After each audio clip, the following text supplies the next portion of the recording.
हाँ भाई दोस्तों, किधर हो?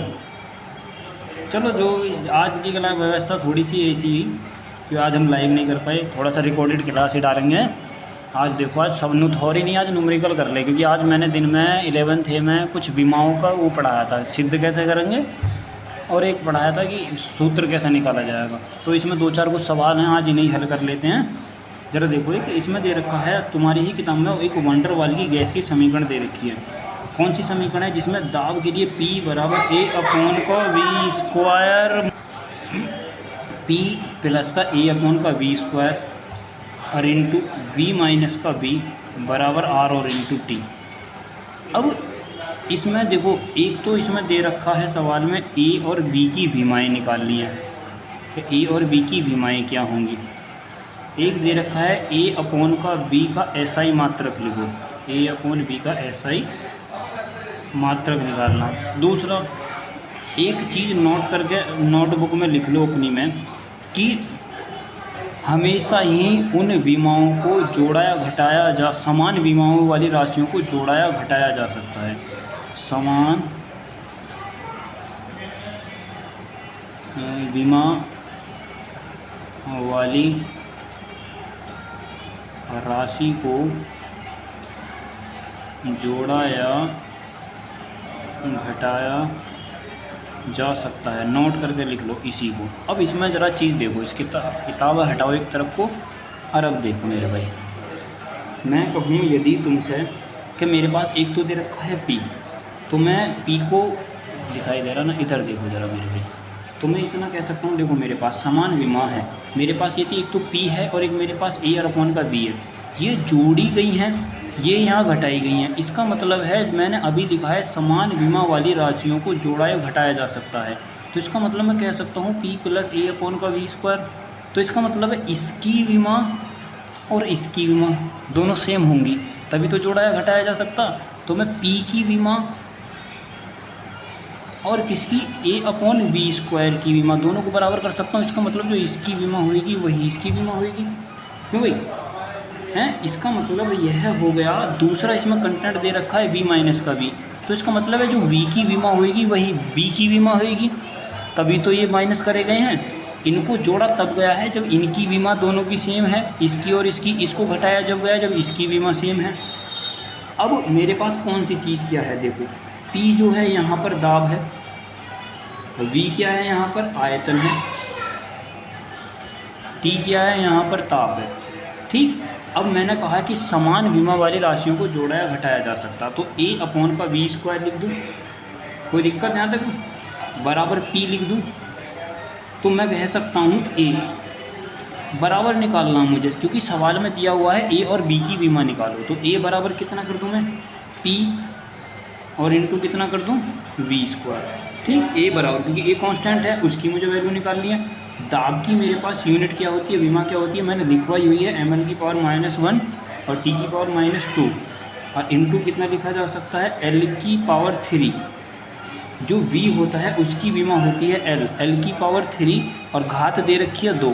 ध्यान से समझो, l होता है, v होता है आयतन, आयतन के लिए मैं क्या लिखता हूँ, l की पावर 3, और उसके ऊपर फिर घात मेरे पास 2 है। मैं इस घात को 2 बाहर भी लिख सकता हूँ, मान लो ये बाहर लिखी हुई है ऐसी।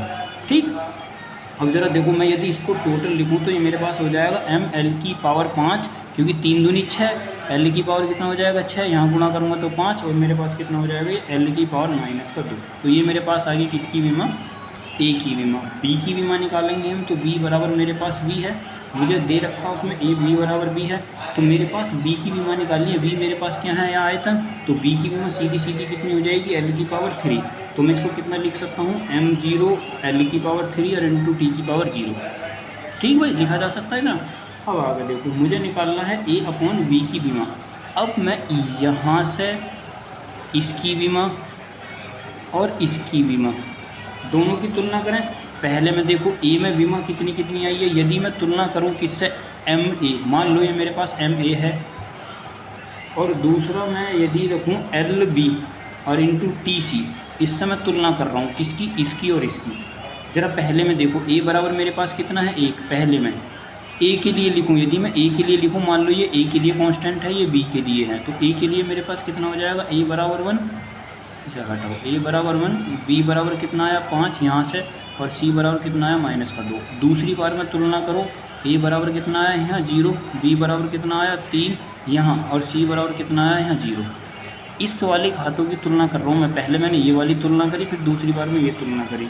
अब यदि मैं यही चीज़ निकालूँ कितना ए अपॉन का बी करके निकालूँ तो मैं कितना कर सकता हूँ ज़रा देखो। पहली की विमा कितनी लिखूँ, ml5 t की पावर -2 और अपॉन m0 l की पावर 3 और t की पावर जो हल करोगे ml² t की पावर -2। ए अपॉन बी के लिए वैल्यू आ गई। ठीक भाई, ए अपॉन बी के लिए वैल्यू दोबारा देख लो थोड़ा सा। उसने पूछा है कि यदि p वंडर वाल की समीकरण है तो p प्लस का ए अपॉन का v² और v माइनस का b मैंने लिखा हुआ है, नोट करके लिखा हुआ, अपनी कॉपी में नोट कर लेना। समान विमा वाली राशियों को ही जोड़ा या घटाया जा सकता। तो मैं a प्लस a b और यहाँ मुझे ए अपॉन बी की विमा का ऐसा ही मात्रा, इसको अभी देख लेंगे। एक हम हल कर चुके हैं पहला फर्स्ट, इसे ज़रा देखो। तो ये p प्लस का ए अपॉन का b जोड़ा जब गया है जब इन दोनों की विमा आपस में बराबर हैं, इसको घटाया जब गया है जब दोनों की विमा आपस में बराबर हैं। तो हम एक की तुलना करके दूसरे की विमा निकाल सकते हैं। तो मैं कहता हूँ ए अपॉन का v² बराबर p, तो ए बराबर निकालूंगा ए बराबर p इंटू v²।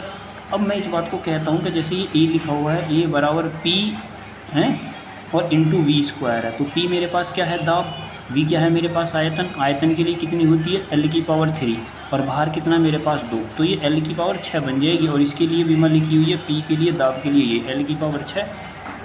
टोटल गुणा भाग करोगे तो m1 l5 t की पावर -2। ठीक, अब बाकी मैं इसे दूसरे की विमा निकालूंगा, b बराबर l की पावर 3, तो l की पावर 3 के लिए m0 कर दो, l की पावर 3 लिख दो, t की पावर 0 कर दो, b बराबर आ जाएगा। तुलना करूंगा तो a और b में दोनों में ये आगा, लेकिन उसने पूछा है ए अपॉन का b, ए अपॉन के b में इसकी वैल्यू रख दो। m1 मैं यहाँ पर रख सकता हूँ, ऐसी मेरे पास 0 है तो इस समय कैंसिल आउट करूँगा, m1 ही बचेगा क्योंकि 1 में से 0 घटाओगे जब मैं इसे ऊपर ले जाऊँगा तो 1 माइनस का 0, तो 1 ही बचेगा। तो m खाली 1 लिख दो या m लिख दो। ऐसी l की पावर मेरे पास कितनी है, ये प्लस का है, ये माइनस का 3 करोगे 5 में से तो प्लस का 2 बचेगा। ऐसे ये मेरे पास कितना है, -2 है ही, -2 में से 0 घटाओगे तो -2 ही बचने वाला है। दूसरा देखो, उसने एक चीज़ और पूछी है, एक चीज़ पूछी है किताब में। उसने पूछा है ए अपॉन का SI मात्रक बताना, ए अपॉन का SI मात्रक। अब देखो ए अपॉन का SI मात्रक, ये मेरे पास देखो ए अपॉन का SI मात्रक। देखो यदि मैं कहता हूँ ए अपॉन का SI मात्रक, फार्मूला क्या निकल गया है मेरे पास, ml2 t की पावर -2। जरा मुझे बता सकते हो ml2 t की पावर -2 किसके लिए होता। मैंने 50 बार बताया है, ऊर्जा के लिए होता है। काइनेटिक हो, डायनेमिक हो, गति हो, स्थितिज ऊर्जा हो, कैसी भी ऊर्जा हो, उसके लिए ही फार्मूला क्या बनता है, ml² t की पावर -2 बनता है, ml² t की पावर -2। तो इसका मतलब है ऊर्जा का मात्रा क्या होता है, जूल। इसमें ज़्यादा दिमाग लगाने की ज़रूरत नहीं है बस। ठीक, बाकी एक और सवाल देखते हैं हम।